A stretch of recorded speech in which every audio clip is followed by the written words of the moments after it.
Olá a todos, sejam bem-vindos. Eu sou o professor Wellington e a gente está iniciando mais uma aula do nosso curso de Física Básica. Hoje é a nossa aula de Física Mecânica, exatamente a nossa aula 11, onde a gente vai iniciar o estudo do movimento circular uniforme. Vamos lá? Bem, inicialmente, para motivar o assunto, a gente vai mostrar um exemplo de um objeto que realiza um movimento circular uniforme. Esse movimento costuma ser batizado simplesmente por MCU.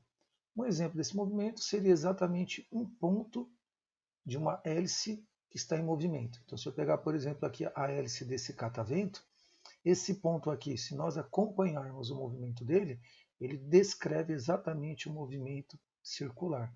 Ou seja, esse ponto que se encontra numa distância fixa aqui desse centro, esse ponto aqui, ele gira em torno desse centro. Então a gente diz que esse ponto, ao realizar esse movimento, ele faz um MCU. Então, uma coisa que é importante é que a trajetória do movimento no MCU é uma trajetória circular. Então, esse ponto da hélice faz exatamente esse tipo de movimento. Então, está aqui, a gente está tomando como exemplo esse ponto. Mas qualquer outro ponto aqui da hélice, seja aqui um ponto mais próximo aqui do centro, ou esse ponto mais afastado, importante que esse ponto está girando em torno do centro. Então o movimento dele é circular.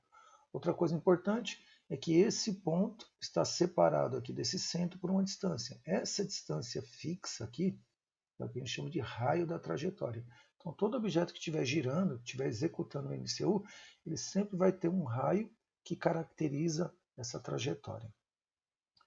Outra coisa importante é que nesse ponto a gente associa aqui um vetorzinho, essa seta aqui, né? Então essa setinha está indicando o sentido e a direção da velocidade nesse ponto da trajetória. Uma característica importante do MCU é que essa velocidade é chamada velocidade tangencial, ou também pode ser chamada de linear. Essa velocidade, embora o vetor mude a direção e mude o sentido, o módulo dessa velocidade, porém, é constante. Então você percebe que aqui, por exemplo, o vetor está apontando para cá. Se a gente pegasse esse ponto, o vetor estaria apontando para cá. Se a gente pegasse esse ponto, o vetor estaria apontando para cá, considerando que o movimento está no sentido horário.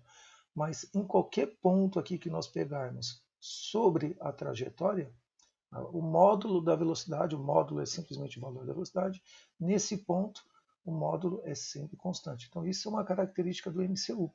Daí a razão de chamarmos ele por movimento uniforme. Uniforme significa que alguém se mantém constante. Nesse caso aqui é o módulo da velocidade tangencial.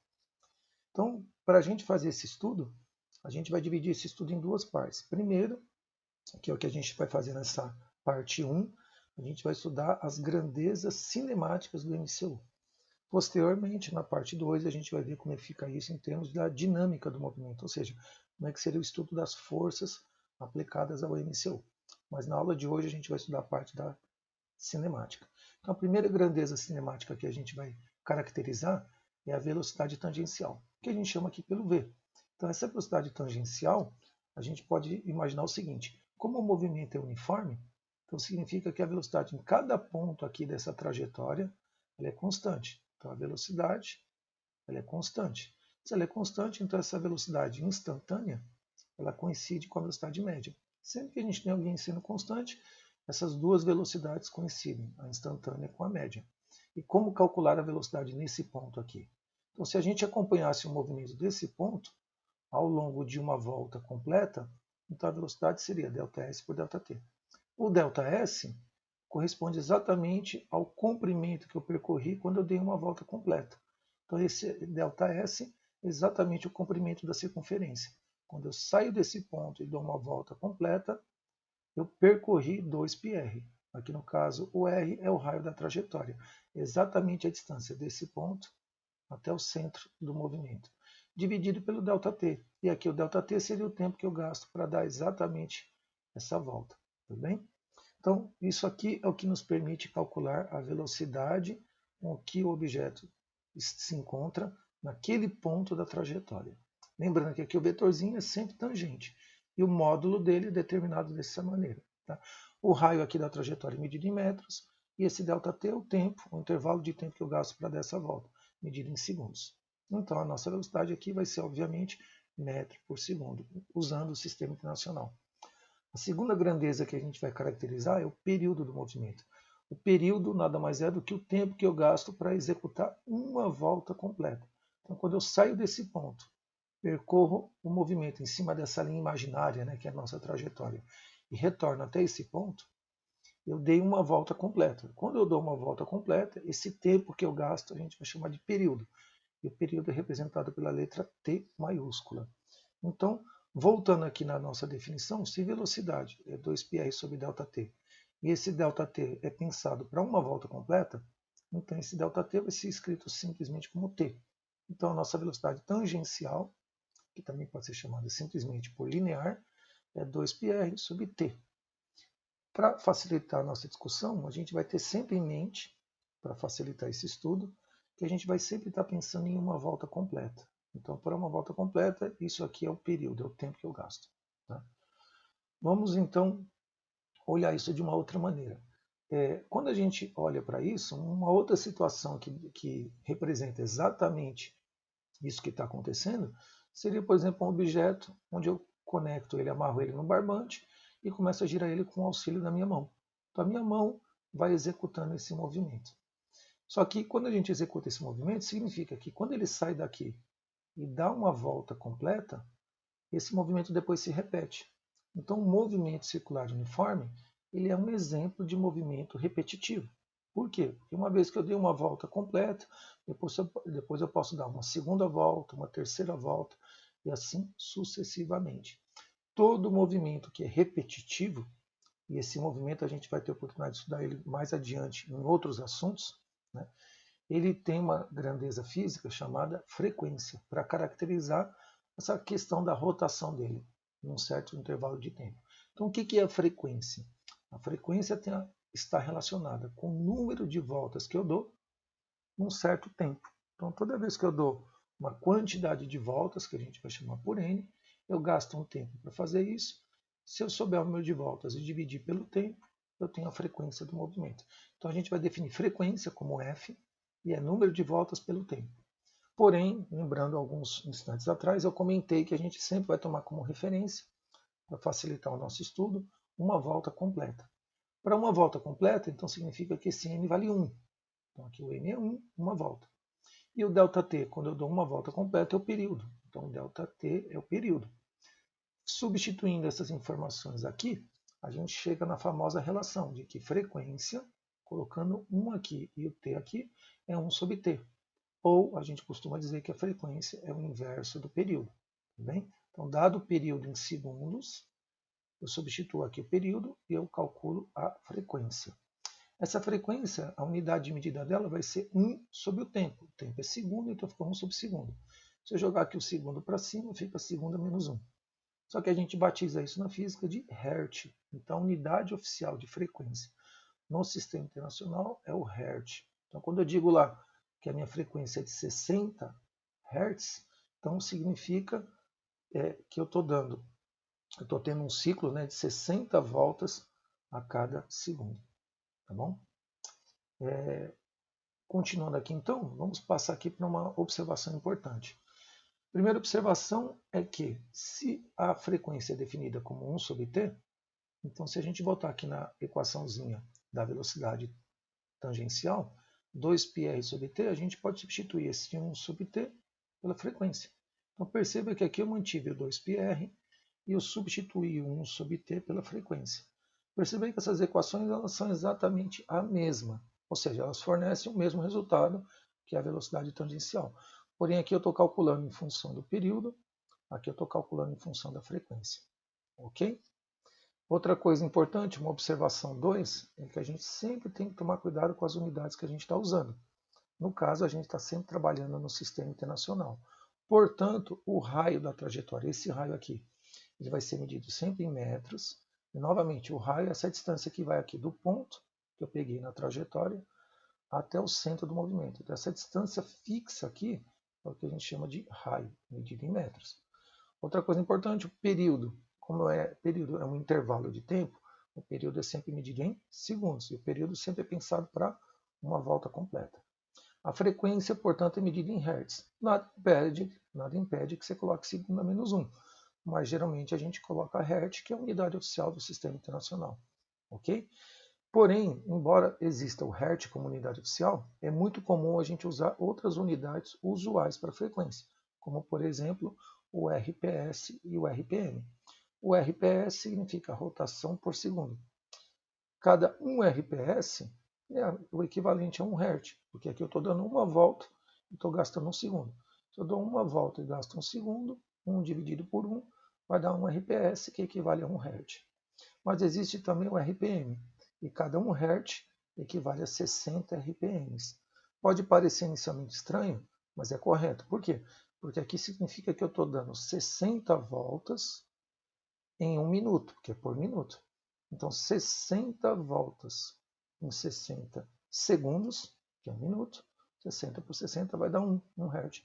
Então, cada 1 Hz equivale a 1 RPS e cada 1 Hz equivale a 60 RPMs. Ok?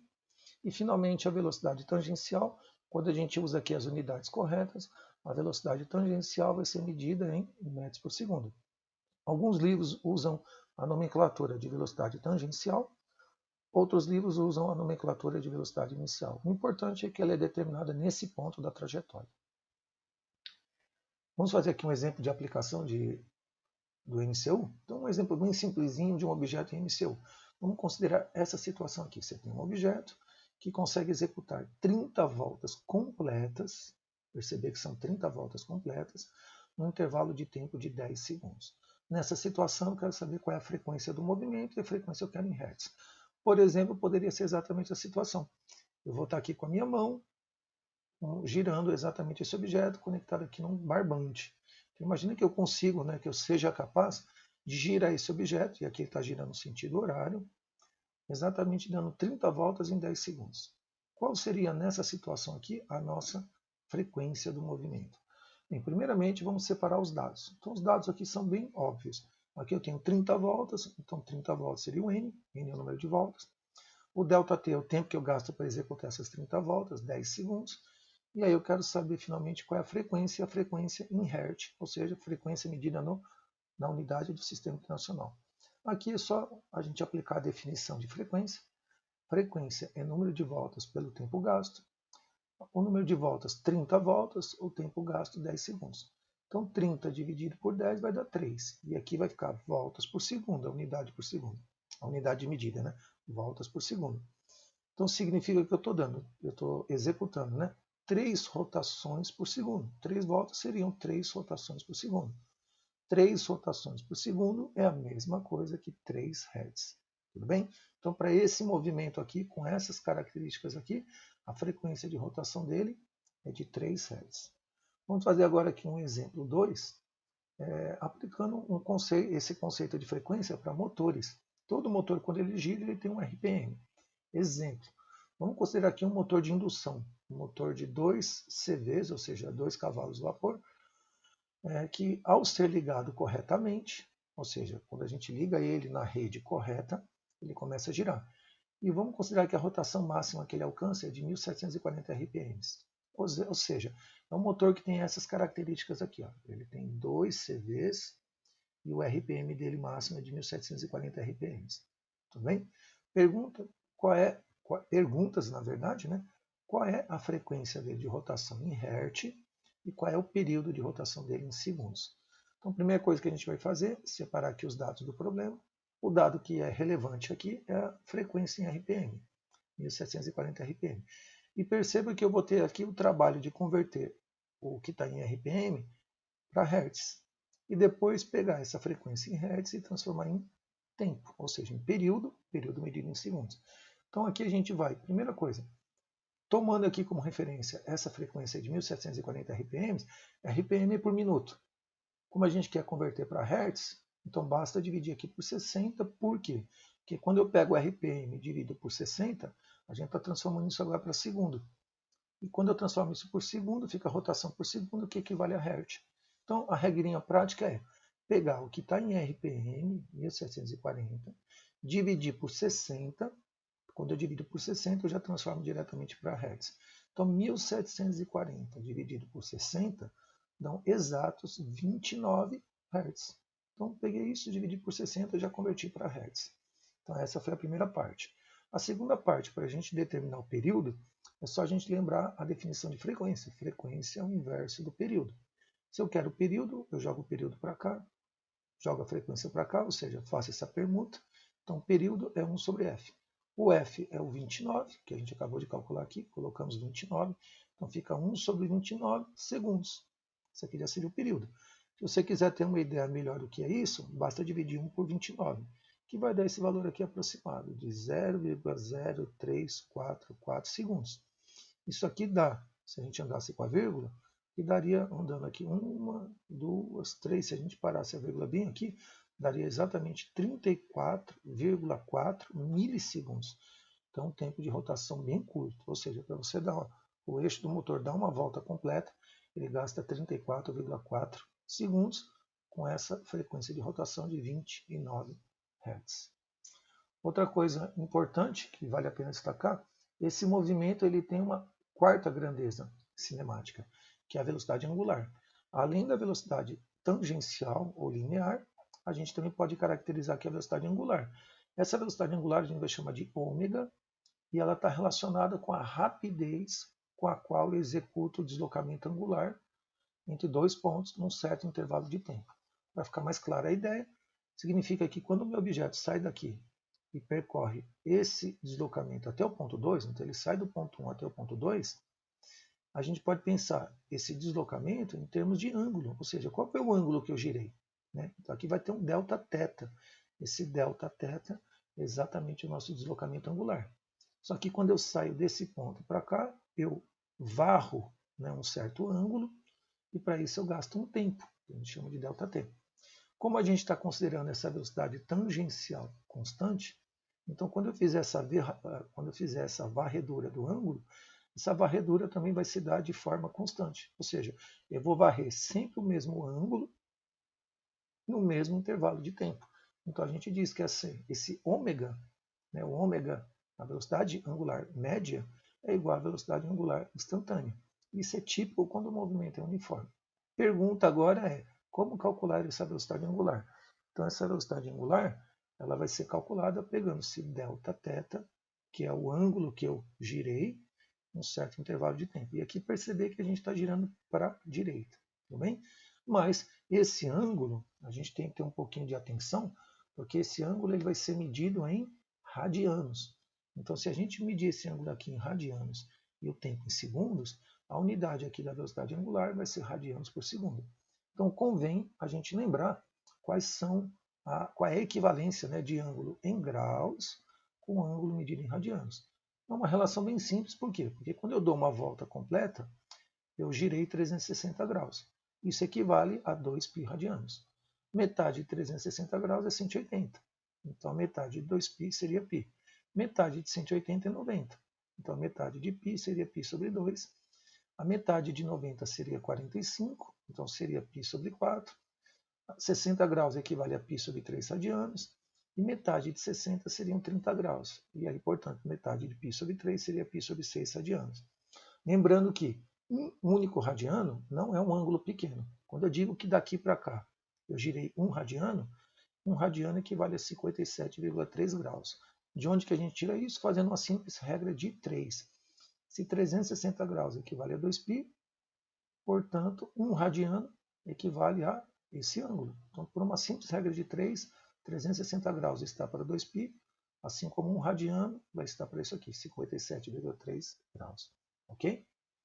Uma outra coisa importante é que quando o objeto está girando, ele gira, mas a gente está sempre tomando como referência uma volta completa. Então, tomando a referência de uma volta completa, se ômega é Δθ por ΔT, para uma volta completa, quem seria o deslocamento angular quando eu dou uma volta completa? Seria 2π. Ou seja, quando eu dou uma volta completa, eu girei 360 graus, mas 360 graus são 2π. E quando eu dou uma volta completa, o tempo que eu gasto é o período. Então aqui fica 2π sobre período. Só que 1 sobre período é frequência. Então a minha velocidade angular pode ser 2π sobre t, aqui o t é o período medido em segundos, ou pode ser 2πf, aqui a frequência medida em Hz. Tudo bem? Quando eu uso as unidades corretas, aqui a velocidade angular vai ser medida em radianos por segundo. Ok? Uma observação 3 é que dá para você relacionar então as velocidades, tangencial com angular. Essa velocidade angular ela vai ser medida, vai ser comparada uma com a outra da seguinte forma. A velocidade aqui, a tangencial é 2πr sobre t. A velocidade tangencial também pode ser 2πrf. Então perceba que daqui para cá, o que mudou é que aqui eu estou medindo a velocidade em termos do período, e aqui a velocidade está sendo medida em termos da frequência. Mas isso aqui é a nossa velocidade tangencial. A nossa velocidade angular, conforme nós vimos aqui, pode ser 2π sobre t ou 2πf. A pergunta é, comparando essa equação com essa, como relacioná-las? Ou seja, como é que de uma eu chego na outra? Bem, você percebe que aqui tem o 2πf, aqui tem só 2πf. Aqui tem um r a mais, que é o raio. Então, se eu quiser relacionar essa velocidade com essa, basta colocar o raio na jogada. Ou seja, a velocidade tangencial ou linear é ômega-r. Você pode ver, se a gente pegar essa e multiplicar pelo raio, eu chego na velocidade tangencial. Então, a velocidade linear é ômega-r. Isso vale para todas as grandezas cinemáticas. Todas as grandezas cinemáticas, no movimento circular uniforme, se eu quiser a grandeza linear, basta pegar a grandeza angular e multiplicar pelo raio. Aqui, novamente, só tomando cuidado com as unidades. A velocidade tem que ser medida em metros por segundo. No caso aqui, a velocidade angular é medida em radianos por segundo, enquanto que o raio é medido em metros. Bem? Então, isso aqui é uma relação bem importante, porque aqui, a partir de uma velocidade, eu calculo a outra e vice-versa. Bem, a nossa última grandeza cinemática desse movimento é a chamada aceleração centrípeta. Porque, embora que ele se movimente com velocidade constante, essa velocidade é a tangencial. Mas tem uma aceleração que aponta para o centro. E essa aceleração, futuramente a gente vai estudar isso na parte 2, é a que vai permitir a gente calcular depois essa força que age no corpo, puxando ele para o centro.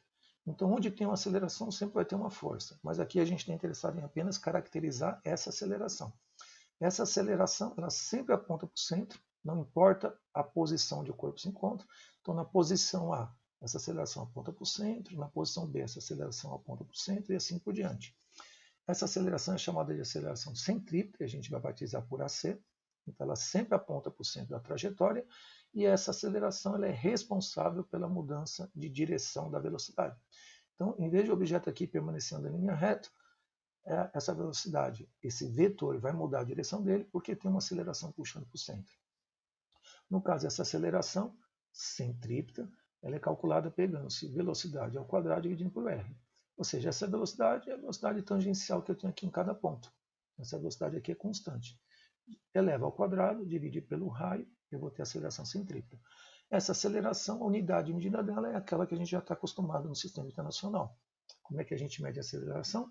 É sempre metros por segundo ao quadrado. Ou seja, se isso aqui tiver em metros por segundo, aqui tiver em metros, quando eu divido um pelo outro, vai dar metro por segundo ao quadrado.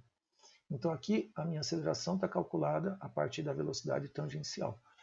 Mas daria para a gente calcular ela em termos da velocidade angular. Ou seja, eu sei que velocidade é ômega-r. A gente acabou de ver isso na tela anterior. Então daria para a gente perfeitamente pegar isso, substituir aqui em cima e calcular a aceleração em termos da velocidade angular. Então está aqui. Aceleração centrípeta é v quadrado sobre r. Se no lugar desse v a gente colocar ômega-r, que é o que a gente vai fazer aqui ao lado, então só substituir aqui. Ó. Pega o ômega-r e coloca aqui embaixo. Então vai ficar ômega-r, tudo isso ao quadrado, dividido pelo raio. Está aqui o raio. Tudo que está dentro do parênteses está elevado ao quadrado. Então vai ficar ômega ao quadrado, aqui vai ficar r ao quadrado, dividido por r. Esse r ao quadrado vai dividir por r, vai simplificar um com o outro, vai sobrar um r aqui em cima ainda. Então vai ficar ômega ao quadrado r.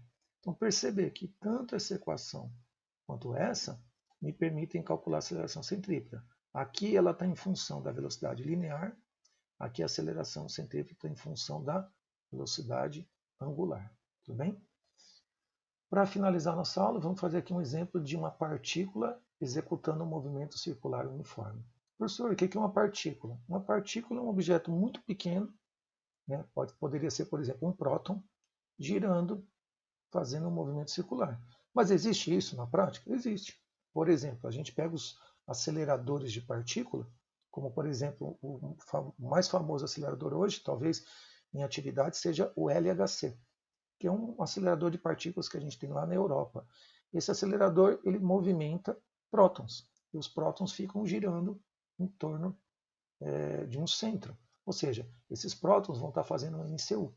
Então, uma partícula seria, por exemplo, um próton girando, tá? Num acelerador de partículas. Vamos considerar que essa partícula ela descreve um MCU de raio 1 metro, com frequência de meio Hz. Vamos considerar aqui o π valendo 3 e a gente quer calcular para essa situação. Então, aqui seria o nosso próton, por exemplo, girando, né, a nossa partícula.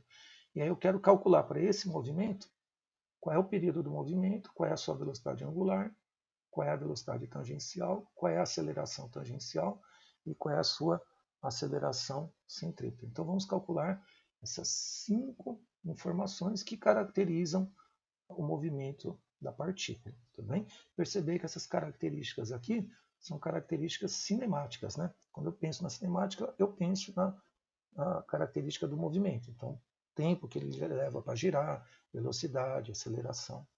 Então, primeira coisa, vamos separar os dados. Aqui os dados que a gente tem são o raio do movimento, 1 metro, está aqui, a frequência de rotação, meio Hz, e o π, para facilitar os cálculos, valendo 3. Então, primeira coisa, vamos calcular o período. Então, o período é representado pela letra T maiúscula, e o período é medido em segundos. Lembrando que frequência é 1 sobre período, ou seja, frequência é o inverso do período, jogamos o período para cá, a frequência para cá. Então, período é 1 sobre f. O f foi dado, meio Hz, então basta colocar aqui no lugar da frequência meio, 1 dividido por meio vai dar 2. Então, período é de 2 segundos. Então, essa partícula ela leva 2 segundos para dar uma volta completa. Tá? Próximo item, a gente quer saber agora a velocidade angular. A velocidade angular é o ômega, e o ômega é medido em radianos por segundo. Ômega pode ser 2π sobre t ou 2πf. Como aqui a gente já tem a frequência, que é de meio Hz, então aqui a gente vai usar 2, coloco o 2 aqui. O π vale 3, ele pediu para a gente considerar o π valendo 3, e a frequência meio. Então vai dar 2 vezes 3, 6. 6 multiplicado por meio vai dar 3 radianos por segundo. Essa é a velocidade angular com a qual essa partícula está girando. Próximo item, a gente vai calcular agora a velocidade tangencial. Velocidade tangencial é o v e é medida em metros por segundo. Então a gente pode usar a relação direta. V igual a ômega-r. Como a gente já tem aqui a velocidade angular, que a gente calculou, deu 3, o raio do movimento é 1, então 3 vezes 1 já dá diretamente uma velocidade de 3 metros por segundo. Lembrando, essa velocidade ela é constante. É a velocidade que eu tenho aqui em cada ponto aqui da trajetória. Se essa velocidade é constante, então isso nos ajuda já a responder o próximo item. Qual seria a aceleração tangencial? Bem, essa aceleração tangencial vai ser zero, porque uma vez que essa velocidade é a velocidade tangencial, ela é constante, se a velocidade não muda, não tem aceleração tangencial. Ok? Então, está aí um detalhe importante. No MCU, nós não temos aceleração tangencial, porque a velocidade tangencial é constante. Em contrapartida, a gente tem uma aceleração centrípeta. E essa aceleração centrípeta, ela aponta para o centro da trajetória. Como é que a gente calcula essa aceleração centrípeta? Que é medida em metros por segundo ao quadrado, é v quadrado sobre r. Esse v é exatamente o que a gente calcula aqui em cima, a velocidade tangencial ou linear. Vamos pegar aqui o 3, vamos colocar aqui embaixo. É 3 ao quadrado, dividido pelo raio da trajetória, que aqui no caso é 1 metro. Nós marcamos aqui, ó, 1 metro. 3 ao quadrado dá 9, fica 9 dividido por 1 vai dar o próprio 9. E a unidade de medida é metros por segundo ao quadrado. Para onde que aponta o vetor dessa aceleração? Ela aponta para o centro. Aqui, lembrando, o vetor sempre aponta para o centro. Ok? Bem, essa foi a nossa aula 11, a primeira parte dela, sobre o estudo do movimento circular uniforme. Espero que vocês tenham gostado. Aguardo vocês para a continuação dela. Até breve.